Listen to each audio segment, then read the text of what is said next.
June 2026 గురువారం రోజున bus Bhavan వద్ద రిటైర్మెంట్ బకాయిల సాధనపై 10,000 మంది ఆర్టీసీ రిటైర్డ్ వయోవృద్ధులతో జరిగే ఒక్కరోజు ఉపవాస దీక్షను జయప్రదం చేయండి.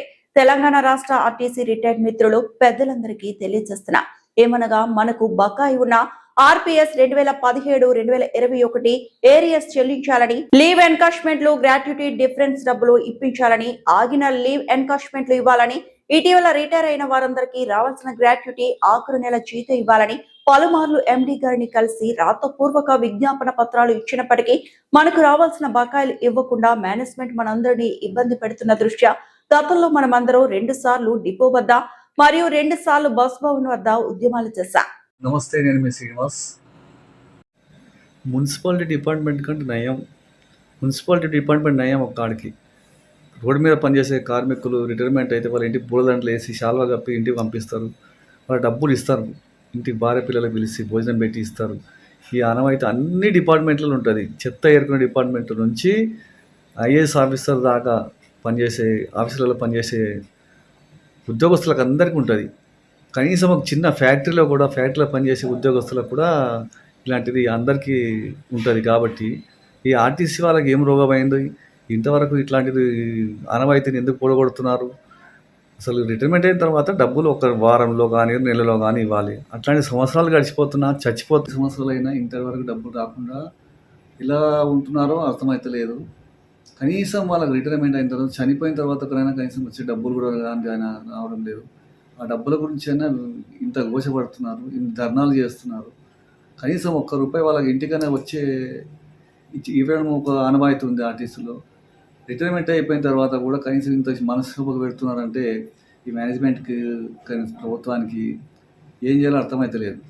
కనీసం ఈ రిటైర్మెంట్ అయిన తర్వాత చచ్చిపోయేంత లోపలన్నా కనీసం ఇస్తే అందరూ బాగుంటుందని మన కార్మికులు సారథ్య కమిటీ పెద్దలు, విశ్రాంత ఉద్యోగులందరూ రాష్ట్రం మొత్తం మీద స్పందించి రావడానికి సిద్ధంగా ఉన్న తరుణంలో మేనేజ్మెంట్ వారు ఈరోజు చర్చల కోసమై, సమస్య పరిష్కారం కోసమై పిలవడం జరిగింది.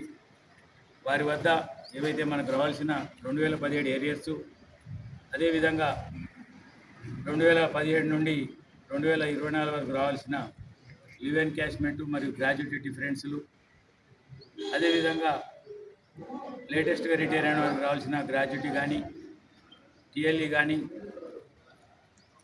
ఇతర బకాయిల కోసం మనం అడగడం జరిగింది. మరి మేనేజ్మెంట్ వారు ఏకపక్షంగా 2017 ఏరియర్స్ ఇచ్చుటకు సాధ్యపడదు. ఏదైతే లీవ్ ఎన్కాష్మెంట్ కానీ గ్రాడ్యుటీకి సంబంధించిన డిఫరెన్స్ల కోసం సెప్టెంబర్ నెల నుండి ఒక నెలకు 10 కోట్ల చొప్పున 2021 డిసెంబర్ వరకు మాత్రమే చెల్లించడం జరుగుతుంది. ఇంతకు తప్ప ఆర్థిక విషయాలు ఎలాంటివి కూడా ఇవ్వడానికి ఆర్టీసీ సంసిద్ధతగా లేదు.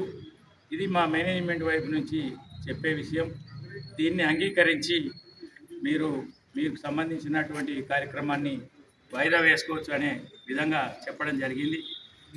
దాన్ని సారథ్య కమిటీ కూడా అన్ని రకాలుగా ఆలోచించి 2017 ఏరియర్స్ ప్రస్తుతం 2024 వరకు ఒక 7 సంవత్సరాల ఏరియర్స్ ఇచ్చుకుంటూ నెలకు 50 కోట్లు డిఫరెన్స్లకు సంబంధించిన డబ్బులు ఇచ్చుకుంటూ మిగతా సమస్యలన్నీ పిఎఫ్ కానీ, గ్రాడ్యుటీ కానీ, లీవ్ ఎన్కాష్మెంట్ కానీ అన్నిటిని కూడా క్రమంగా చెల్లించాలని తెలియజేయడం జరిగింది.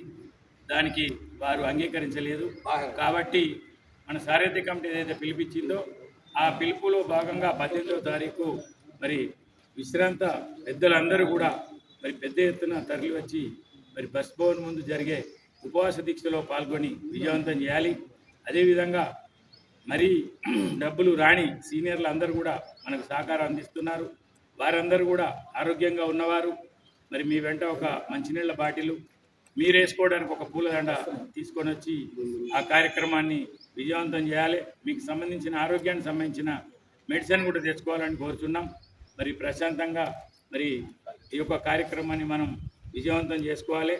అటు ప్రభుత్వం కానీ, ఇటు ప్రజలకు కానీ, ఇటు మేనేజ్మెంట్కి కానీ తెలిసే విధంగా మన యొక్క ఉద్యమాన్ని మరింత తీవ్రం చేయాల్సిన అవసరం ఉన్నది. కాబట్టి మరి మిత్రులందరూ పెద్ద ఎత్తున సుమారు 15,000 మంది బస్ భవన్కు తరలి మరిన్ని అప్డేట్స్ కోసం మా ఛానల్ని సబ్స్క్రైబ్ చేయండి.